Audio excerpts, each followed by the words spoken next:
Sikilizeni furaha yangu, Mungu ni pendo, apenda watu. Mungu ni pendo, apenda watu. Mungu ni pendo, anipenda. Sikilizeni furaha yangu, Mungu ni pendo, apenda watu. Mungu ni pendo, apenda watu. Mungu ni pendo, anipenda.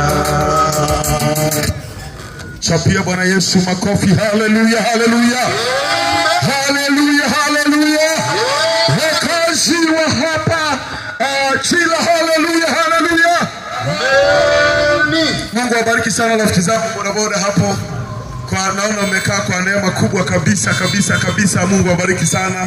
Tunakumbushana tu habari za ufalme wa Mungu. Najua kila mtu asili yake ni Mungu. Basi nitaenda kuimba wimbo mmoja. Uko tayari? Nitaenda kuimba wimbo mmoja unaitwa Kasongo. Haleluya. Nitaenda kuimba wimbo mmoja unaitwa Kasongo. Haleluya, haleluya. Basi ninaomba play huo wimbo.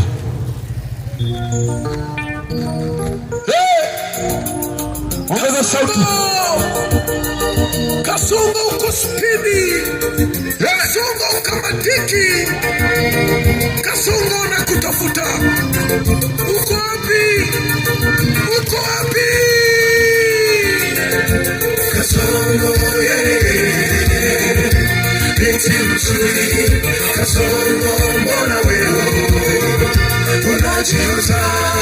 Kasongo binti mzuri, Kasongo mbona wewe unajiuza? Wazazi wanapiga simu, unawaambia niko mjini nafanya biashara, kumbe ni ya makalio. Mjomba alikuja mjini, ametuambia nimemkuta Monika mjini usiku wa manane, akanikaribisha mteja. Karibu mteja, mama Maria iko safi. Nikashangaa ila namwangalia usoni, tukakumbukana. Mjomba akaanza kulia, kumbe unajiuza kweli, pesa kijijini unatuma. Kumbe ni za ngono, mama yako alipoyasikia amelia sana, anasema bora angekuwa. Ukiwa tumboni umetia aibu sana. Familia yetu, mchungaji aliyekubatiza naye ameumia. Machozi kwa kanisa lako, wanaomboleza. Kasongo uko sibilie kuifata dunia. Kasongo binti mzuri, Kasongo mbona wewe unajiuza? Kasongo binti mzuri, Kasongo mbona wewe unajiuza? Ukienda mjini utakuta saluni za kiume, utashangaa sana, utaona wadada wengi sana wamevaa uchi na huduma za kikahawa. Mara njoo tukunyoe, shule chumbani tukuoshe, si kilabu tunafanya na masaji tunafanya. Ai, kumbe ni umalaya, kumbe wanajiuza. Nao ni makahawa, nao wanajiuza. Nao ni makahawa, nao wanajiuza. Wazo wa siku zilishangaza. Hebu mpigie Bwana Yesu makofi na vigelegele. Nikajiuliza unafanya kitu gani hawa? Mbona umevaa kikapu? Sikia habari njema za ufalme wa Mungu. Nilijua labda tu ni kazi zao. Tunakuja kusema na moyo wako kwa habari ya Mungu, kwamba biashara wanazozifanya ni biashara za ngono, ni biashara za umalaya. Nataka nikwambie, dunia imefika mwisho. Watu wako spedi wanaoifuata dunia. Madada zetu leo wanaongoza kwa ukahaba, wanaongoza kwa uzinzi, wanaongoza kwenye masaluni, wanaongoza kwenye vibanda, wanaongoza kwenye biashara. Unamkuta nauza viatu, kumbe biashara yake kubwa ni kujiuza. Nataka nikwambie, dunia inapita, dunia inapita, dunia inapita. Ni kweli dunia iko kasi, na wewe umekuwa kasi sana, lakini nataka nikwambie, usifuate dunia. Inapita, Dunia inapita, dunia inapita, dunia inapita. rudi nyumbani. Na kuhakikishia mwanadamu, dunia inapita. Rudi kwa Yesu, Rudi kwa Yesu, rudi kwa Yesu. Dunia inapita pamoja na uzuri wake, dunia inapita. Sikia, nataka nizungumze na wewe kwa dakika chache sana. Nataka niongee na moyo wako kwa dakika chache sana. Popote ulipo, unaponisikia, naomba anda moyo wako. Mungu anataka sema na wewe leo. Mungu anataka ongea na wewe leo. Nataka nikwambie, maisha ya wanadamu tunaoishi kwa kipande kikubwa haikuwa ndoto yetu. Maisha tunayoishi au maisha unayoishi wewe haikuwa ndoto yako, haikuwa mpango wako. Nataka nikwambie, Yesu ametutuma jioni ya leo, ametutuma usiku wa leo, tuongee na moyo wako, tupate kukurejesha katika tumaini jipya, tupate kukurejesha katika msalaba, utoke kwenye hayo maisha, utoke kwenye uchafu. Nataka nikwambie, haikuwa ndoto yako, haikuwa ndoto yako. Hakuna mtu ambaye alikuwa anasema kwenye maisha yangu nitakuja nivute bangi. Hayupo. Ndio maana alikuwa akiona vuta bangi, anasema wala pale vuta bangi. Anaweza kusema yule pale mlevi, anaweza kusema yule pale kahaba. Lakini kwa sababu shetani anayehila, leo mvuta bangi amekuwa ni yeye, leo kahaba amekuwa ni yeye, leo mlevi amekuwa ni yeye. Nataka nikwambie, Yesu yuko kwa ajili yako. Bado anaweza kukusaidia, bado anaweza akatengeneza wewe tena, bado anaweza akatengeneza na wewe tena. Usije ukafikiri kwamba labda hawa wanaongea hivi walikuwa na maisha matakatifu sana. Hapana, tuliyaishi hayo maisha, tuliishi huo uovu, lakini Yesu Kristo yule mwenye huruma, ambaye anaweza kukuhurumia kuliko baba yako mzazi, kuliko mama yako mzazi, kuliko mume wako, kuliko hawa wako, yeye alituona akatuokota, akatusafisha. Zaburi 22. Naomba mtu mmoja ambaye anataka kunisomea Biblia. Zaburi ya 22. Nataka nizungumze na ndugu zangu Achira hapa kwa dakika chache, maana Mungu ametupa neema tuweze kuzungumza na watu wa mahali hapa. Zaburi 22 mstari wa 21. Zaburi ya 22 na mstari wa 21. Zaburi ya 22 na mstari wa 21. Zaburi ya 22 na mstari wa 21. Naomba msome kwenye simu kama inasumbua Biblia, kama mwanga unakuwa ni mchache. Zaburi 22 na mstari wa 21. Naomba usome. Zaburi sura ya 22 mstari wa 21. Neno la Mungu linasema, ndio, kinywani mwa simba uniokoe. Zaburi 22 na mstari wa 21 tafadhali. Zaburi 22:21. Ayubu 22:21. Rudi kwenye Ayubu, tuanzie Ayubu hapo. Ayubu 22:21. Naomba nisome kwa haraka. Zaburi ya 22 na mstari wa 21. Neno la Mungu linasema hivi: mjua sana Mungu ili uwe na amani, ndivyo mema yatakavyokujilia. Mjua sana Mungu ili uwe na amani, ndivyo mema yatakavyokujilia. Bila shaka kila mwanadamu anahitaji kuona mema kwenye maisha yake. Bila shaka kila mtu anatamani kuona mema kwenye maisha yake. Ndio maana watu wanapambana sana, wanapambana katika hali ya kiuchumi, wanapambana kutafuta fedha, wengine wanapambana mpaka kwenda kwa ganga wa kienyeji, wengine wanapambana mpaka kutapeli ili wapate mema fulani kwenye maisha yao, ili wapate mema fulani kwenye maisha yao. Mwanadamu anapambana sana, lakini nataka nikwambie Biblia inatoa njia sahihi. Biblia inatoa mwongozo sahihi. Biblia inasema mjue sana Mungu, mjue sana Mungu ili uwe na amani, na ndivyo mema atakavyokujilia. Nataka nikwambie kitu kimoja. Habari ya kumjua Mungu ni habari nyingine. Watu wengi tunateseka kwa sababu hatumjui Mungu. Watu wengi tumeharibikiwa kwa sababu tunamkataa Mungu. Watu wengi tumeingia kwenye mateso kwa sababu tunamkataa Mungu. Lakini neno la Mungu linasema mjue sana Mungu ili uwe na amani, na baada ya kuwa na amani ndipo mema atakapokujilia. Ndipo mema atakapokujilia. Lazima uhakikishe ili uwe na amani, lazima mjue Yesu. Nataka nikuhakikishie, bila kuwa na Yesu, bila kumjua Yesu, hautawahi kuwa na amani.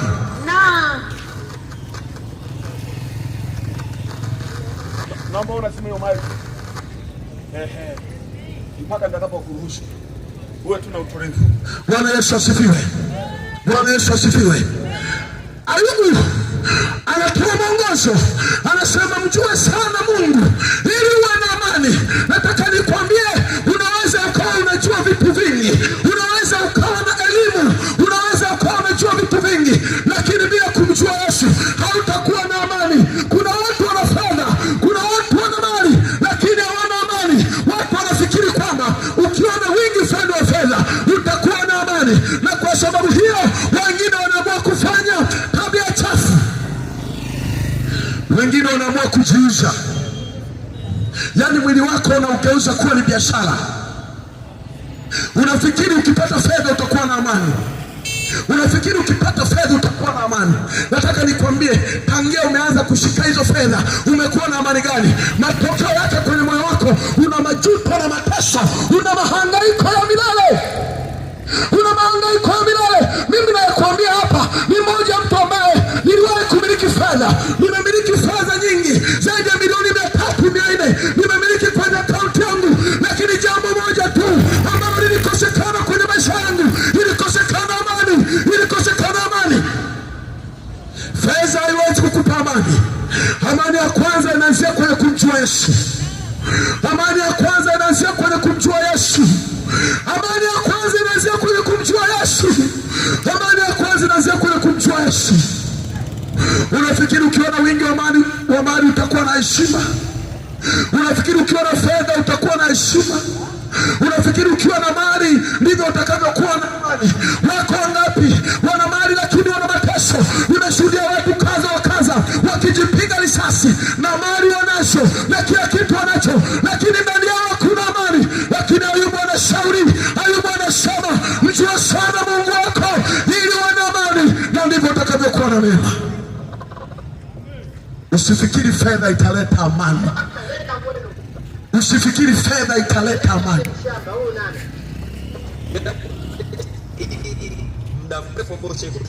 Naomba uitoe kwenye Bluetooth. Naomba uitoe kwenye Bluetooth. Bwana Yesu asifiwe. Bwana Yesu asifiwe. Bwana Yesu asifiwe. Nataka nizungumze jambo moja. Fedha haijawahi kuwa na amani. Fedha haijawahi kuwa na amani. Nataka nikwambie, usifanye ubaya. Usifanye ubaya. Usifanye ukatili. Usifanye ukahaba. Kwa kigezo cha kwamba unatafuta mali. Mali bila Yesu hautakuwa na amani. Lakini Ayubu anasema mjue sana Mungu ili uwe na amani. Nataka nikwambie, ukiokoka utakuwa na amani ya pekee, utakuwa na tumaini la pekee, utakuwa na furaha ya pekee. Na ndio maana hapo umefika ni kwa sababu ulikuwa unatafuta amani, na bahati mbaya ulitafuta amani katika vitu vingine, ulitafuta amani katika vitu vingine. Lakini amani ya kweli inatoka kwa Yesu. Amani ya kweli inatoka kwa Yesu. Mpendwa, Jumamosi leo Mungu amenituma niseme na moyo wako, amenituma niongee na moyo wako. Usije ukafikiri amani utaipata kwenye fedha. Wengine wanaishi maisha ya kudhulumu, wamedhulumu ndugu zao, wamedhulumu rafiki zao, ili wapate fedha, ili waweze kujinufaisha. Wanatanua kwenye mji wa Kahama, wanatanua kwenye viwanja, wakifikiri kwamba watakuwa na amani. Lakini nataka nikwambie, amani ya kweli haiji kwa sababu ya wingi wa fedha, haiji kwa sababu unatafuta yoyote. Haiji kwa sababu unatafuta fedha kwa njia yoyote, lakini amani ya kweli inatoka kwa Yesu. Yeye anasema mjue sana Mungu ili uwe na amani. Mungu ndiye anayetoa amani. Mungu ndiye anayetoa amani. Nataka nikwambie, ukijua umalaya utapata madhara. Ukijua umalaya utapata ukimwi. Ukijua umalaya utapata mateso. Nataka nikwambie, na hata hicho unachokifanya ni cha muda tu. Kuna watu wanajisifia, wakiamka asubuhi ni kujiangalia kwenye kioo, anajiangalia jinsi makalio yake yalivyobinuka. Anaanza kujiangalia kwenye kioo, anasema ila nimeumbika, ila nitawakimbiza. Nataka nikwambie, wewe ndio utakimbizwa na shetani, wewe ndio utakimbizwa na dhambi, wewe ndio utakimbizwa na mateso, wewe ndio utakimbizwa na uchungu mpaka mwisho wa maisha yako. Rudi msalabani, Yesu anakuita, Yesu anakuita, Yesu ana haja na wewe. Kuna uwezekano wa kugeuka. Nimesema kwamba haikuwa ndoto yako. Hakuna mtu ambaye kuvuta bangi ilikuwa ni ndoto yake. Hakuna mtu ambaye anaweza akasema mimi kuvuta bangi ilikuwa ni ndoto yangu. Tangu nikiwa mdogo nilikuwa natamani kuvuta bangi, lakini alikosa amani mpaka akaingia kwenye kuuza bangi. Alikosa amani mpaka akaingia kwenye kuvuta bangi. Yesu leo anakuhitaji. Yesu leo anakuhitaji. Yesu leo anakuhitaji.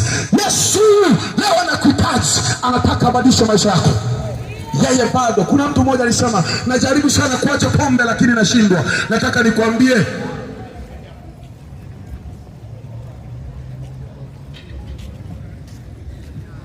haleluya, haleluya. Sikia mtu wa Mungu, huwezi ukaacha pombe kwa kutaka. Yupo rafiki yangu alikuwa anakunywa pombe mpaka anakojoa mbele za watoto. Alikuwa anakunywa pombe mpaka anamwibia mali. Siku moja akalia, akasema kuanzia leo ninaacha pombe, kuanzia leo ninaacha pombe. Akaapa kabisa, nimeapa sitakunywa pombe. Lakini baada ya wiki moja, kesho yake alikuja amelewa zaidi ya alivyokuwa amelewa kipindi kile, kwa sababu pombe ni dhambi, pombe ni roho. Huwezi ukaishinda hivi. Kuna watu wanasema, nitamnywesha mume wangu maziwa ya nguruwe, labda ataacha pombe. Lakini nikuhakikishie, ile ni roho kamili. Bila Yesu Kristo kuingia kwenye maisha yako, huwezi ukaacha pombe, huwezi ukaacha bangi, huwezi ukaacha malaya, kwa sababu hauna Yesu. Lakini Yesu anasema, mimi ni maji yaliyo hai, kila mtu anywaye hataona kiu tena.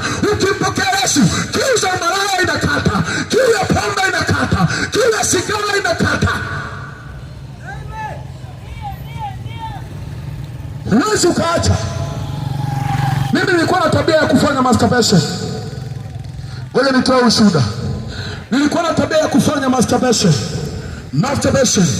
Waswahili wanasema punyeto, lakini kwa lugha ya Kibiblia ni kujizini. Mimi unaniona hapa, zilikuwa ni tabia zangu. Nilikuwa nafanya kwa siku hata mara 3. Na hili jambo baya sana, liko kwa wanaume, liko kwa wanawake. Kuna wanawake wengine unakuta dada amenunua tango. Sio kwamba lile tango anaenda kutengeneza labda kwa ajili ya afya yake, ni kwa ajili ya kujizini. Watu wengine wananunua ndizi, kila mtu ana kifaa chake. Nilikuwa ni teja wa kuangalia picha za X. Nilikuwa teja wa kuangalia picha za ngono. Nataka nikwambie, nilisoma majalada yote, nilikutana na madaktari wa kila aina, wananipa ushauri jinsi ya kuacha, lakini nilishindwa. Nilikuwa ninaapa, nasema leo nafanya masturbation mara ya mwisho. Leo nafanya masturbation. Mimi nayekwambia ni mchungaji, ninatoa ushuhuda namna dhambi ilivyo na nguvu. Huwezi ukaiacha hivi. Huwezi. Nilikuwa ninaanza nasema naacha kabisa kujizini, hasa hivi naachia kabisa. Lakini siku ya kwanza, ya pili, ya tatu, ya 4 nimo naacha tena, nasema naacha kabisa. Ninaapa kwa jina la Yesu, naacha kabisa. Lakini nilishindwa kwa sababu nilikuwa najua tu dhambi ni jambo la kuamua tu kwamba mimi naacha. Nataka nikwambie, hakuna mtu anayependa hapa. Hakuna mtu anayependa kutoka hapa. Ndio maana hata kama ni kahaba, ukimwita wewe kahaba, anachukia mno. Umeniona mimi ni kahaba, umeniona nimekuuzia, sasa unaita mimi kahaba, nimekuuzia. Ni mkali mno, kwa sababu dhambi sio jambo la heshima. Mkuta mtu amelewa kabisa na chupa yake, anapepesuka na anajua nimekunywa pombe. Anakwambia bevi baba yako, umeninunulia. Kwa sababu sio sifa, kwa sababu pombe sio sifa, kwa sababu dhambi sio sifa. Lakini watu wamejitahidi kuacha, lakini wameshindikana. Leo natangaza dawa ya kuacha umalaya, dawa ya kuacha pombe, dawa ya kuacha kujizini, dawa ya kuacha kucheza, dawa ya kuacha bangi. Haipo, ila ni Yesu Kristo Bwana wa Nazareti. Yeye alikufa msalabani apate kuondoa kila dhambi, apate kuondoa kila dhambi. Yesu anakupenda. Watu wa Chila, Yesu anawapenda. Yesu anawapenda. Yesu anawapenda. Yeye anakuwazia mema. Anasema mjue sana Mungu ili uwe na amani, na ndipo mema atakapokujilia. Mjue sana Mungu ili uwe na amani, na ndipo mema atakapokujilia. Nataka nikwambie, kuokoka sio hasara, kuokoka ni faida. Mimi nimemwona Yesu akinitetea kwa kiwango ambacho hakipo.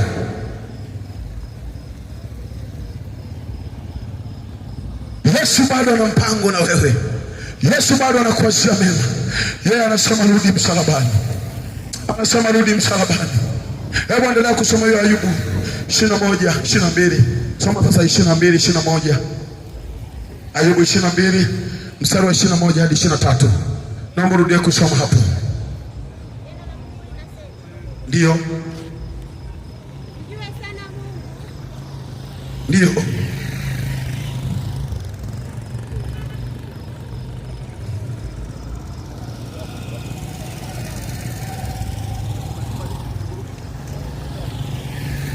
Bwana Yesu asifiwe. Bwana Yesu asifiwe. Basi kwa haraka ninaomba nisome Ayubu 22 na mstari wa 21. Anasema mjue sana Mungu ili uwe na amani, ndivyo mema yatakavyokujilia. 22 anasema uyapokee tafadhali mafunzo yatokayo kinywani mwake. Uyapokee tafadhali mafunzo yatokayo kinywani mwake. Uyapokee. Ukiyapokea mafundisho ya Yesu, nataka nikwambie, umewahi kuudharau wokovu kwa sababu wewe hukukutana na wokovu halisi, na wewe hukuwahi kuona mtu aliyeokoka, na wewe hukuwahi kufundisha wokovu. Lakini nataka nikwambie, kuokoka sio jambo la hasara. Kuokoka ni faida tu. Kuokoka ni faida tu. Yesu yeye anakuwazia mema. Anatamani ubadilishe maisha yako. Anatamani ubadilishe maisha yako. Yeye anakuwazia mema. Bwana Yesu asifiwe. Anasema uyapokee tafadhali mafundisho. Uyapokee tafadhali mafunzo. Uyapokee tafadhali mafundisho, uyapokee. Kwa sababu mafundisho haya ni faida kwako. Mafundisho haya yatakutoa kwenye tabia ngumu ambazo zimeshindikana. Wengine wamejua kuishi maisha ya ubaya ni mtindo wa maisha. Bwana Yesu asifiwe. Kuishi kwenye mtindo wa ubaya fulani, kudhulumu, unaona kwamba ni jambo la kawaida. Lakini Biblia inasema uyapokee mafundisho tafadhali. Uyapokee tafadhali mafundisho yatokayo kinywani mwake. Ukiyapokea mafundisho, nataka nikuhakikishie maisha yako yatabadilika. Bwana Yesu asifiwe. Bwana Yesu asifiwe. Ndugu zangu bodaboda, hebu nipungie mkono namna hii. Haleluya, haleluya. Kama tuko pamoja, Mungu awabariki sana. Yapokee tafadhali. Mungu akubariki sana dadangu hapo. Mungu akubariki sana sana sana. Nimefurahi. Tumekuletea habari njema za ufalme wa Mungu. Uyapokee tafadhali mafundisho haya. Anasemaje? Mstari wa 23 anasema ukimrudia Mwenyezi utajengwa. Anasema hivi, ukimrudia Mwenyezi Mungu utajengwa. Ukiondoa usalimu mbali na hema yako. Ukimrudia Mwenyezi Mungu utajengwa. Ukiondoa usalimu mbali na hema yako. Nataka nikwambie, haijalishi umeharibika kwa kiwango gani, haijalishi dhambi na kutesa, kama kama ilivyokuwa inanitesa mimi, haijalishi, ila anasema ukimrudia Mungu utajengwa. Yeye atakurejeshea furaha yako, yeye atakurejeshea tumaini lako, yeye atautengeneza mwanzo wako, atakurudisha kwenye ndoto yako. Hautaitwa kahaba tena, hautaitwa cha pombe tena, hautaitwa majina ya ajabu ajabu. Leo kuna watu wanabadilishwa mpaka majina yao, wanaitwa Kapombe, wanaitwa Kamnyesho, wengine wanajiita Konki, wengine wanajiita majina mabaya. Lakini Biblia inasema ukiyapokea mafundisho, ukimrudia Mungu wako atakujenga. Haijalishi umebomolewa kwa kiwango gani, wengine wamebomolewa kwa magonjwa. Nataka nikwambie Yesu ni mponyaji. Yesu ukimwamini anaponya hata ukimwi. Kuna mtu anasema inawezekanaje? Nataka nikwambie jina la Yesu ni habari nyingine. Nimeshuhudia kwa macho watu wakiponywa ukimwi. Nimeshuhudia watu, nimeombea watu waliokuwa na kansa, Yesu akawaponya. Waliokuwa na mateso maisha yao yote, Yesu akawaponya. Anasema ukinirudia utajengwa, lakini ukimwasi Mungu utabomolewa na maisha yako yataharibika. Haleluya, haleluya, haleluya, haleluya, haleluya, haleluya. Anasema ukimrudia Mungu utajengwa. Wangapi jioni ya leo wanahitaji kurudi kwa Mungu? Wamechoka kuishi maisha ya dhambi, wamechoka kuitwa madanga, wamechoka kuitwa mademu, wamechoka kuitwa chaote, wamechoka kuitwa dosi bure, wamechoka kuitwa revi, wamechoka kuitwa majina mabaya. Wangapi leo wanahitaji kumrudia Yesu ili Yesu wajenge? Wangapi wanahitaji kumrudia Yesu ili Yesu awajenge leo? Nataka nikwambie Yesu anaondoa kiu ya bangi, Yesu anaondoa kiu ya pombe, Yesu anaondoa kiu ya ubaya, Yesu anaondoa roho mbaya, Yesu anaondoa kila namna ya ubaya ambayo mwanadamu anaweza akawa nayo. Yesu anaondoa na kusafisha. Barikiwe sana Bwana Yesu asifiwe. Wangapi wanahitaji kubomoa watu? Wapo watu walikuwa na ndoto zao, lakini ndoto zao zimeyayuka kabisa. Furaha yao imeyayuka, wamebomolewa, wana mawazo mabaya. Wengine wanafikia hatua ya kujiuza, sio kwamba wanapenda. Baada ya maisha yao kuharibika, anasema mimi sasa nitakuwa najiuza tu. Mtu akija na 5,000 2,000 mimi nitamuuzia, kwa sababu mimi nimeshavurugwa sasa, kwa sababu maisha yangu hayana mwelekeo. Nataka nikwambie Yesu yuko mahali hapa kukujenga tena, kukurejeshea furaha yako ya kwanza. Yamkini ulikuwa unaitwa mpaka mtumishi wa Mungu, ulikuwa unaitwa mtumishi wa Mungu, ulikuwa unaitwa mtumishi wa Mungu, unakunywa, unatumika madhabahuni, unaimba kwaya. Mungu akubariki sana, Mungu akubariki sana. Mtumishi wa Mungu wa Mosi, sijui uko wapi? Bwana Yesu asifiwe. Ulikuwa unaitwa mtumishi wa Mungu, lakini leo hauitwi tena mtumishi wa Mungu. Leo watu wanakuita chaote. Na unajua wanaume waga wanaambiana, lile demu mimi pale nilishapita. Wewe vipi, ulionaje mzigo? Pale nilishagonga. Leo umekuwa dada wa kugongwa, wakati ni dada uliotakiwa leo uwe kwenye mji wako, ukilea watoto wako, ukifurahisha watoto wako, wazazi wako wakishukuru, wakisema tulizaa mtoto. Leo unaitwa mlevi, leo unaitwa mvuta bangi, mbuya madawa ya kulevya. Haikuwa ndoto yako.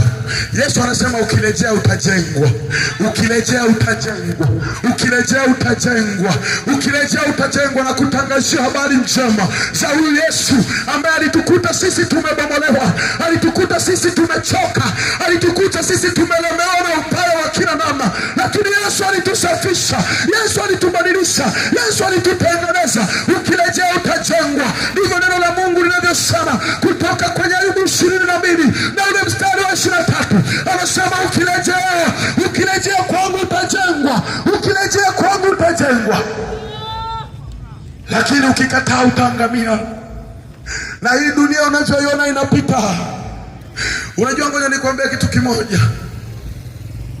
Mua unapoula kuanzia kule mwishoni, kadri unavyozidi kuwa mtamu ndivyo utamu unazidi kupungua.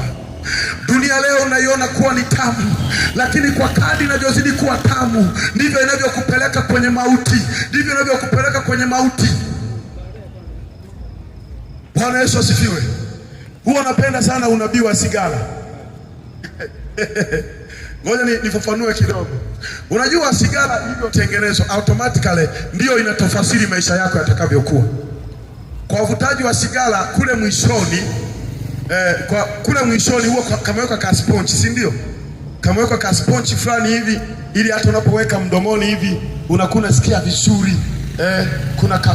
Kuna ka sponge fulani hivi kalaini.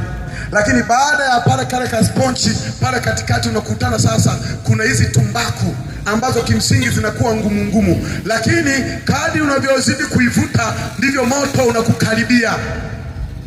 Ndivyo moto unakukaribia. Mwisho wa siku Shigala inatafasiri kwamba baada ya maisha haya kuna moto unakungoja katika jehanamu ya milele. Baada ya kula starehe kuna moto unakungoja katika jehanamu ya milele. Kuna moto unakungoja katika jehanamu ya milele. Lakini Yesu leo anataka okoa maisha yako. Yesu anataka badilisha maisha yako. Yesu anataka leo usiite cha pombe. Yesu anataka usiite danga, usiite malaya, usiite kahaba, usiite mlevi. Yesu leo anakuita. Yesu anakuita. Anakuuliza, mwanangu, utaishi hivi mpaka lini? Utaishi hivi mpaka lini? Ilikuwa ni ndoto yako. Ilikuwa ni ndoto yako. Unakuta ilikuwa ndoto yako, lakini shetani amegeuza mfumo wa maisha yako. Shetani amegeuza mfumo wa maisha yako. Nataka nikwambie, ukimwamini Yesu kuanzia leo, maisha yako yatabadilika. Maisha yako yatabadilika. Maisha yako yatabadilika. Maisha yako yatabadilika. Maisha yako yatabadilika. Hautaitwa cha pombe tena. Hautaitwa mlevi tena. Anasema ukinirejea mimi nitakujenga. Hata kama walikuwa wamekusalau, walikuwa wamekuita majina ya kila namna, walikuwa wamekuita majina ya kila namna, lakini Biblia inasema ukirejea mimi nitakujenga. Ukirejea mimi nitakujenga. Popote unapoisikia hii sauti, usione aibu. Yesu amekuja kusema na wewe jioni leo. Yesu amekuja kusema na wewe. Anatamani uone kazi yako bora. Anatamani uone maisha yako mazuri. Nataka nikwambie, hakuna mtu anayewahi kuwa bilionea kwa sababu ya kufanya biashara ya ngono. Hayupo mtu anaweza akasema mimi nimekuwa bilionea kwa sababu nilikuwa nauza mwili wangu, lakini matokeo yake utakutana na mateso na magonjwa. Utakutana na mateso. Leo unaweza kuwa unafanya hiyo kazi, bado ni mzima. Ukienda kupima kwa daktari, anakuambia daktari wewe ni mzima. Unatoka unafurahia. Nataka nikwambie, pamoja na kufurahia, hata kama hauna HIV, lakini una kipita cha dhambi, lakini una mateso. Ndio maana mateso yaishi kwako. Nataka nikwambie, ukimwamini Yesu, historia ya maisha yako inabadilika. Yeye anaondoa tabia za ushoga. Yeye anabadilisha mashoga. Wale mashoga wanaoshirikana, Yesu ukimwamini anabadilisha. Wale makahaba, wale walevi, wale wazinzi, wale wavuta bangi, wale wavuta madawa kulevya, wale wavuta mirungi, Yesu ukimwamini anabadilisha. Kweli. Ninavyokuambia, tulikuwa pamoja. Ukizungumza kwa habari ya ukahaba, sijui wake za watu, japo sikuwahi kuzini sana, lakini mimi ni mmoja mtu ambaye niliwahi kuzini na mke wa mtu. Niliwahi kuzini na mke wa mtu. Tumeishi maisha mabaya sana, lakini Yesu alituokoa, akabadilisha maisha yake. Akasema mjue sana Mungu wako ili uwe na amani, na ndivyo mema atakavyokuchilia, na ndivyo mema atakavyokuchilia. Bila Yesu hakuna mema. Utamaliza waganga wa kienyeji, lakini bila Yesu hakuna mema yatakayokujia. Hakuna mema yatakayokufuata. Sema mjue sana Mungu ili uwe na mema. Usijue sana dhambi, usijue sana. Wengine wanajua sana dhambi, wanajisifia, wanasema mimi kabisa mimi namaliza kreti 7 za pombe, mimi namaliza kreti 2 za pombe. Wanajisifia, wanajua sana kunywa, wanajua sana kuzini. Nataka nikwambie, katika haya yote hakuna amani, lakini Yesu Kristo aliye hai anaweza kukupa amani ya milele na milele. Ukiokoka hakuna hasara. Hakuna hasara.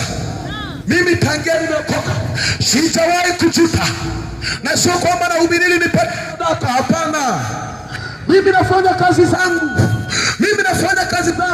Mimi nimeokoka kwenye akaunti nikiwa na milioni 400.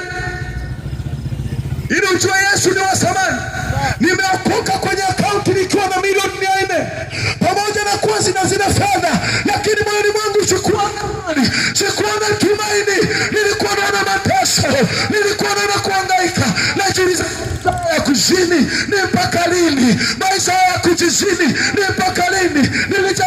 njia ya kutoka kwenye ubaya, lakini nilikosa. Lakini Yesu wa Nazareti, yeye anayetupenda, yeye anayetusamini, alikuja akanisamehe, alikuja akanibadilisha, alikuja akaniokoa, alikuja akanifanya kwa kiumbe kipya. Leo naendelea na kazi zangu vizuri, halafu Yesu ni naye. Ninafanya biashara yangu vizuri, halafu Yesu ni naye. Nataka nikwambie, hata kama utakuwa unafanya biashara yako, unafanya biashara yako ya kuuza matunda, lakini mwili wako umeutunza, sio uwanja wa mazoezi. Kuna wengine miili yao imekuwa uwanja wa mazoezi, yani kwamba kila mwanaume anakuja na luka sarakasi zake pale, kila mwanaume wa kila rangi, yani wa kila aina, lenye kitambi, lenye tumbo, limisi, sijui wanasema ni modo. Yani mwili wako umekuwa uwanja wa mazoezi kwa sababu ya fedha. Lakini ukimwamini Yesu Kristo aliye hai, Yesu Kristo wa Nazareti, yeye anabadilisha, yeye anaokoa, anaondoa ubaya wote, anaondoa dhambi zote, anasafisha. Mwamini Yesu leo, mpendwa. Mwamini Yesu upate tumaini, mwamini Yesu upate badiliko, mwamini Yesu upate nguvu mpya, mwamini Yesu upate msamaha. Yeye anasema dhambi zenu zijapokuwa nyekundu sana, hata hivyo zitakuwa nyeupe kama saruji. Kama mkikubali na kutii, mtakula mema ya nchi, lakini kama mkikataa, mtaangamizwa kwa upanga.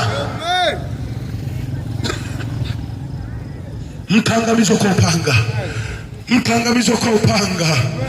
Yesu anataka kubadilisha leo. Yesu anahitaji abadilishe maisha yako. Kama kuna mtu amechoka maisha haya, amesema mimi dhambi nitazitumikia mpaka lini? Nitaishi kwenye maisha ya dhambi mpaka lini? Kama yuko mtu wa namna hiyo, anaweza akasogea mahali hapa tukaomba naye. Anaweza akasogea mahali hapa nikamwombea. Naweza akasogea mahali hapa nikamwombea rehema kwa Mungu.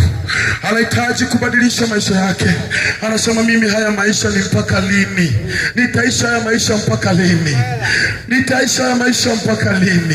Nitaishi mpaka lini? Kama yuko mtu anahitaji kuokoka jioni leo, anahitaji kumpokea Yesu, akaribi.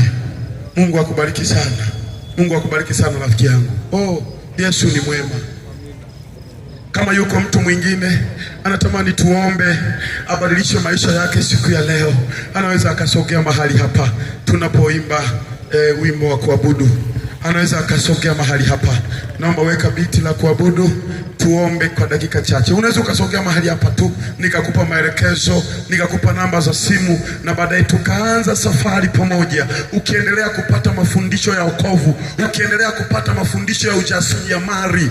Kuna watu wengine hawana maarifa tu ya ujasiriamali. Kuna watu hawana tu maarifa ya biashara. Wako makahaba wamewahi kuokoka, mpaka leo tunavyoongea wako kanisani, wanafanya biashara zao vizuri, wanafanya kazi zao vizuri, wanayafurahia maisha, hawaiti tena majina mabaya, na neema ya Mungu iko juu yao.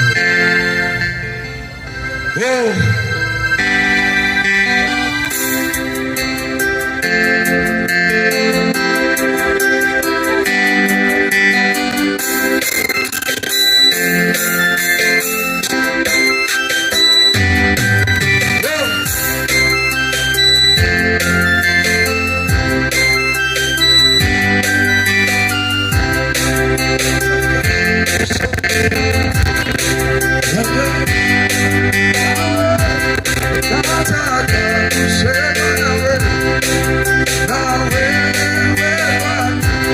nataka kusema nawe, nataka kusema nawe.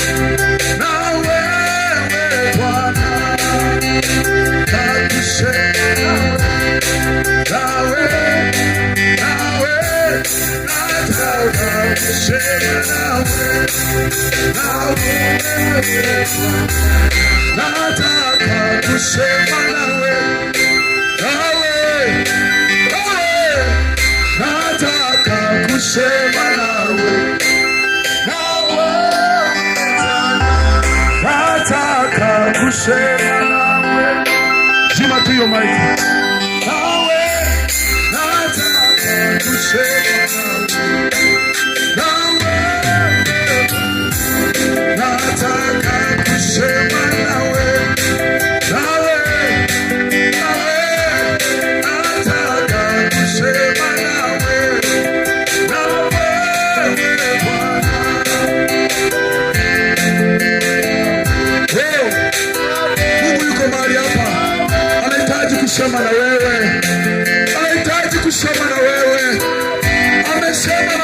Amesema na moyo wako, amesema na moyo wako, amesema na moyo wako.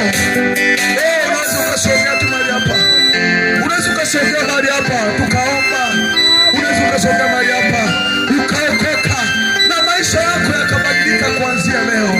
Hebu sogea mahali hapa, sogea mahali hapa tuombe. Kama unahitaji kuokoka, unahitaji kubadilisha maisha yako, unahitaji kubadilisha maisha yako, unahitaji kubadilisha maisha yako, sogea tu mahali hapa, sogea mahali hapa. Yesu, Yesu, nataka kusema nawe, nawe Yesu, nawe nataka kusema nawe, nawe Bwana, nataka kusema nawe, nawe nataka kusema nawe, nawe Yesu. Wangapi wanahitaji kusema na Yesu leo? Wanataka kumwambia Mungu, nisamehe, nimechoka ya maisha. Haikuwa ndoto yangu, haikuwa mpango wangu, haikuwa mpango wangu. Wangapi wanataka kusema na Yesu leo? Wanahitaji kuongea na Yesu leo. Wanataka kumwambia Baba, nimerudi, nilipotea. Mimi ni mwana mpotevu, narudi kwako. Narudi kwako leo, narudi. Wangapi wanataka kumwambia Yesu, nisamehe. Yesu nisamehe. Yesu nisamehe. Yesu nisamehe. Nimekuwa teja. Nimekuwa teja. Nimekuwa mvuta bangi. Nimekuwa nikinunua makamba. Yesu nataka niseme na wewe leo, maisha yangu yabadilike. Nataka kusema nawe, nawe, nataka kusema nawe, nawe Bwana.